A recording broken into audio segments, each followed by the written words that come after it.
Good morning. This is Rashad Mitchell coming to you live from my YouTube channel as I continue my part series, The Week That Was College Football History in Review, the 1984 college football season. This is week number 6. The games are played on October 6, 1984. Let's get into it. We're going to start with North Carolina State upsetting number 12, Georgia Tech, 27-22. Recovered from hamstring pull, tailback Joe McIntosh ran for 138 yards and a touchdown to lead NC State to upset. Quarterback Tim Esposito completed 15 of 19 for 143 yards. Tailback Vince Evans ran for 2 touchdowns. Kicker Mike Cofer added field goals of 35 yards and 22 yards for the Wolfpack, who gained 333 yards of offense. Georgia Tech struggled with 4 turnovers, including 3 interceptions thrown by quarterback John Dewberry, while tailback Robert Levette could penetrate Wolfpack flex defense for only 76 yards rushing. Yellow Jackets did tighten it up late with 2 touchdowns in game's final minutes. NC State quarterback Nelson George had 2 interceptions. They took us lightly, kind of lightly, said Esposito. In fact, they took us as a kind of a joke. I think the joke's on them. Next, Kentucky beat Rutgers 27-14. Georgia beat Alabama 24-14. Georgia was ranked number 20 in the country, and they beat Alabama 24-14. That Bear Bryant had been unable to bring in level of talent once enjoyed in Tuscaloosa in final years. It was all too evident as Crimson Tide was unable to continue the school streak of 26 straight winning seasons and 25 bowl games. Georgia fullback Andre Smith, who had 117 yards on 12 carries, raised 44 yards and 34 yards for early first quarter touchdowns as Bulldogs went for kill before first quarter ended. With the lead, Georgia defense blitzed freshman quarterback Vince Sutton, often forcing 4 interceptions in second 3 times. Alabama was able to put within 17-14 on Sutton's touchdown runs of 32 yards on 4th down in second quarter, and 3-yard following tailback Paul Ott Caruth's 59-yard run in third quarter. Georgia's quarterback Todd Williams clinched game with 31 yards touchdown with 4:45 left.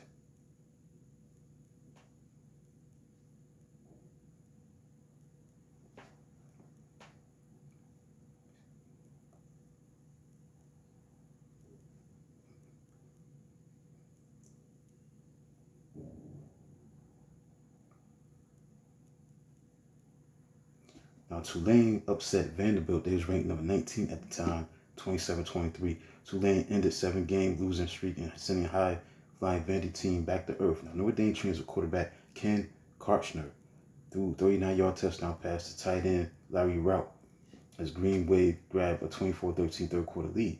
So after 32-yard field goal by kicker Tony Woods wrapped up Tulane's scoring, Commodores rallied for 10 straight points, using 5 at least.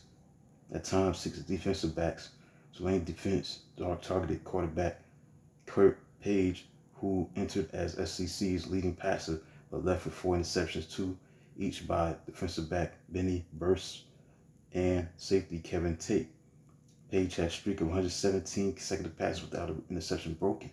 Tulane running back Mike Jones ran for 93 yards and 2 touchdowns. Now, while Vanderbilt main weapon was wide receiver Chuck Scott, who had 147 yards receiving on 8 catches. Now we got Purdue. They beat Ohio State. Purdue beat Ohio State. Ohio State was ranked number 2 in the country by a score of 28-23. Purdue safety Rod Woodson, future 3-time All Big Ten player and NFL star, made first national splash with an interception of 55 yards for clinching touchdown. Quarterback Jim Everett completed 17 of 23, 257 yards, 3 touchdowns as Boilermakers grabbed sole possession of first place in the Big Ten. Let's go ahead drive began on Purdue 21-yard line following interception, this time by Bowler's cornerback Don Anderson, featured Everett's 46-yard completion to wide receiver Rick Brunner that led to his 4-yard touchdown pass that made the score of 21-17. Now, loss wasted incredible effort by tailback Keith Byers, who gained 191 yards rushing, 2 touchdowns, 102 yards receiving. He even took second half kickoff 61 yards, running over Woods in the process.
Michigan State beat Michigan 19-7. Michigan was ranked at the time at number 13. Michigan's hopes for the season were dashed significantly in third quarter when and scrambled to recover from by tailback Jamie Morris. Quarterback Jim Harbaugh broke left arm. The non-throwing on backup Wolverines quarterbacks like Russ Rain and Chris Zurbrung combined for 3 interceptions and only single first down. Michigan State quarterback Dave Yorma completed 18 of 27, 180 yards and 63 yards during the 85-yard touchdown drive with opening possession that dictated the tone of the game.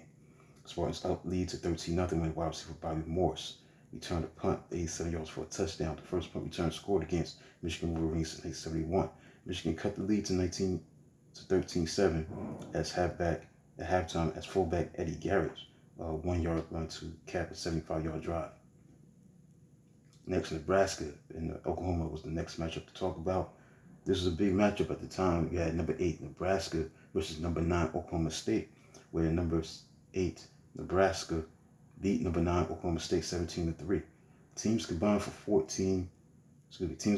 18 punts throughout the defensive struggle. Nebraska wingback Shane Swanson restored normalcy by racing 49 yards on a punt return for a touchdown in the fourth quarter that snapped the 3-3 tie. Huskers added an insurance touchdown when quarterback Travis Turner, who replaced quarterback Craig Sundberg after the Stars' third interception, hooked up wide receiver Jason Gamble on a 64-yard pass. Nebraska cornerback Dave Burke gave superb effort with 7 tackles, blocked field goal from recovery interception, and block that helped spring Swanson. Cowboys had taken a 3-0 lead on 40-yard field goal by Larry Roach, 62nd of his career, that was set up by cornerback Mike Moore's interception. Oklahoma State quarterback Rusty Hilger threw for 242 yards, while Nebraska I-back Doug DuBose came off the bench to rush for 157 yards. Next, got Texas Tech beating Texas A&M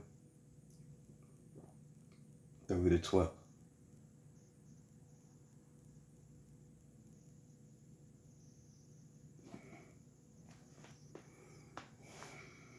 Next, you had Texas Christian beating Arkansas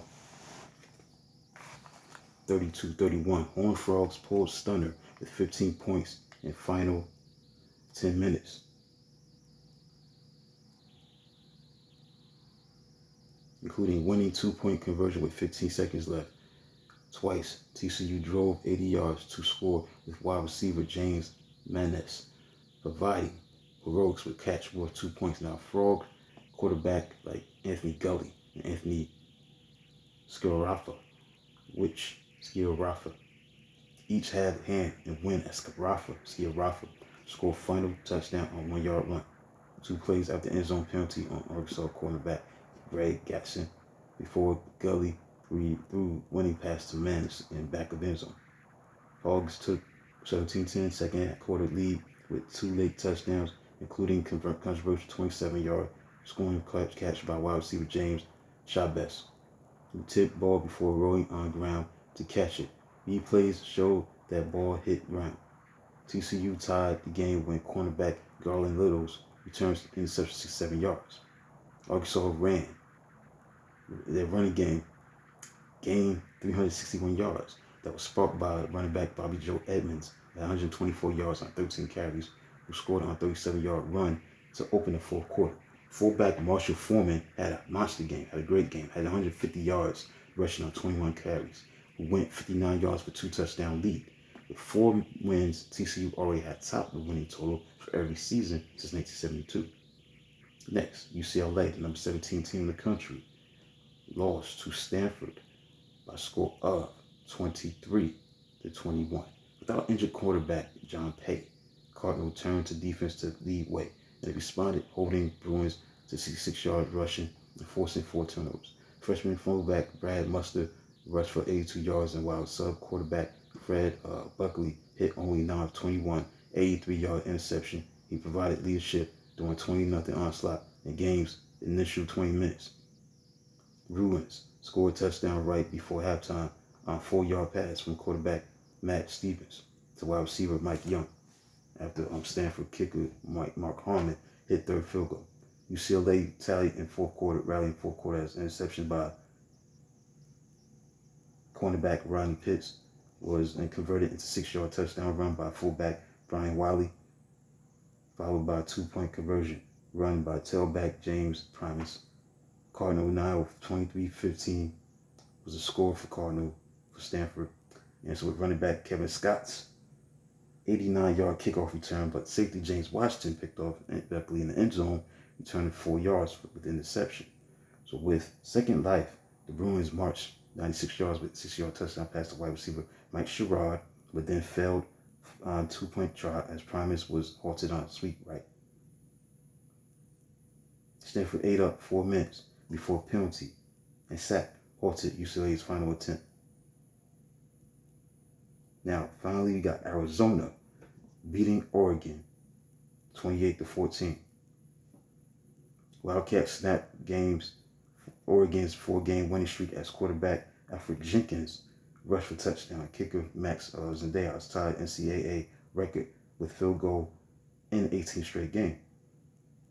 Oregon had come out firing, scoring first touchdown on an 80-yard bomb from quarterback Chris Miller to wide receiver Lou Barnes. Arizona scored next 21 points, including 6-yard run by Jenkins, while Arizona defense was holding Ducks to a pair of 3-and-out series in third quarter. Ducks came alive in fourth quarter when Miller capped 72-yard drive with 11-yard scoring pass to tight end tailback Kevin McCall. Soon moved Oregon to Arizona's 17-yard line with a pass with less than 5 minutes left. Linebacker Byron Evans came through with interception to halt rally and propel Wildcats to tailback David Adams, clinching an 11-yard touchdown run. So that includes a look at Week 6. Week 6, the games that are played on October 6, 1984. College Football History Review, the 1984 college football season. Let's look at the top 20. For October 8th, we got Georgia Tech, number 20. 19, Kentucky. 18, Florida. 17, South Carolina. 16, Auburn. 15, Georgia. 14, Purdue. 13, Oklahoma State. 12, Louisiana State. 11, Penn State. Number 10, Miami. Number 9, Florida State. 8, Ohio State. 7, Southern Methodist. 6, Nebraska. 5, Brigham Young. 4, Boston College. You got 3, Oklahoma. You got 2, Washington. And number 1, Texas. So that concludes the look at college football history review, the 1984 college football season. The week that was, games I played on week 6, October 6, 1984. Please like, subscribe, and comment on the channel, do a video. It's matter to. Until then, talk to you tomorrow.